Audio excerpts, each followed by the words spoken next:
We're taking a look at Abdul Carter's high school film today, and when we do these origin film series, the point is to watch these guys and ask ourselves, why were they under-recruited? Abdul Carter was a four-star, but still like a number 10, number 11 edge rusher in the country in 2022. This dude ended up going third overall, one of the best college football players throughout his career at Penn State. So we want to ask ourselves, why was this guy not a five-star? Why was this kid not a bona fide prospect coming out of high school? Interesting conversation to have, I think, with Abdul Carter. And to me, I want to ask myself, I'm trying to be honest. How would I rank Abdul Carter coming out of high school? How would I talk about him on this channel as a prospect? I got to tell you, 6'3", 250. This kid's got some serious lack of length, I think, for a traditional edge rusher. He certainly doesn't have the prototypical length that we talk about on this channel a whole lot. So I think that's one of the reasons that this guy wasn't as highly touted. And it's going to be interesting to do this, I think, with other prospects, because when we do have them go through the draft, we're going to get their official length numbers. Not the case with Abdul Carter. Guy didn't even get measured coming out of college, so we don't have an arm length. I got to tell you, I think that's one of the major things is kind of the physical attributes that Abdul Carter was bringing. And to me, man, that's one of the easiest things to kind of get recruited based off of. It's a bit more deliberate to go ahead and watch film and try to evaluate the actual football aspects. When you have an arm length for a kid, all these schools measure these kids. That's something that shows up in a spreadsheet. Abdul Carter is not one of those guys that's going to have eye-popping physical numbers that show up in a database. You got to actually watch the film. And when you watch the film, man, it's pretty freaking good. Take a look at this move. That inside move, the flexibility that Abdul Carter has is so good. So explosive. We also see him in a lot of an off-ball linebacker role and not as much edge rusher, I think. I also think there's a conversation to have about this kid being from Pennsylvania. One of the things, the high school film is so good, I'm just going to say that. So I was like, is this a kid that was a late bloomer? Did he not have an offer until his junior year? No, this kid actually had a Pitt offer, an ACC offer after his freshman season. And I think he picked up the Penn State offer during his sophomore campaign. So, this is not a guy that was a late bloomer. This kid was at least on college football teams' radars throughout his recruitment process. So I think the conversation also is him being in Pennsylvania.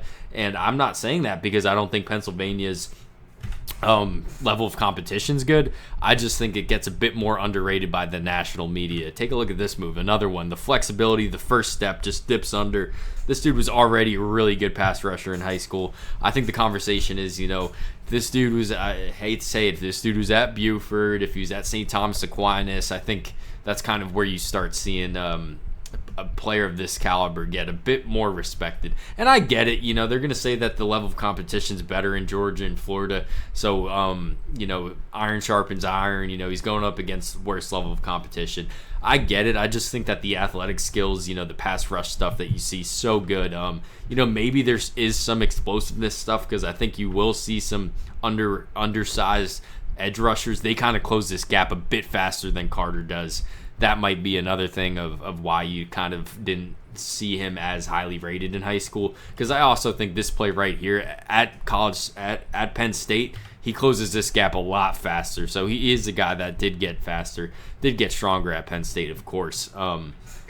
But I got to tell you, watching the high school film, man, I think this is a guy that you definitely see the pass rush upside. You don't even see the upside. You see him do it in high school, turns the corner so easy. You also see him kind of show some high-level pass rush moves that we don't even look for. Very rarely do we get to kids with pass rush moves in high school. We're kind of more talking about the length, the traits, right? The explosiveness, the bend.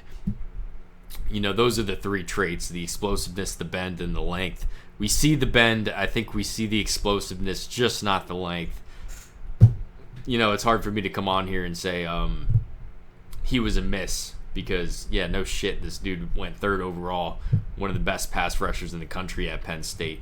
Trying to answer the question of why he was a four-star, a lower four-star, we'll say. I think the answer is he was only 6'3", didn't play a lot of your traditional, edge rusher in high school, a lot of off-ball stuff, so that might be it. To me, it's also Pennsylvania football, really, really high level of competition, just not quite to that Georgia, Florida level. Also, you're kind of on the media's radar a bit more. And he ended up at Penn State. This is one of the premier college football programs. Certainly wasn't a miss because he ended up on a Big Ten roster. Not a guy that the cycle kind of left behind, I think. So, that's the answer to me. 6'3", 250, a bit on the smaller end.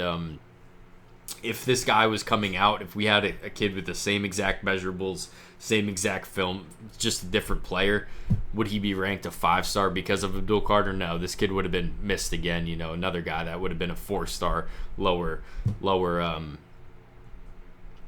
4-star, lower ranked linebacker, I think, in the country. Abdul Carter, just kind of proved that he could make it work because with the lack of length, I think. Not going to be the case for every kid with Abdul Carter's measurables. But you guys let me know what you think about that. Any other players you want me to go back and watch? No real lesson, I think, from this one.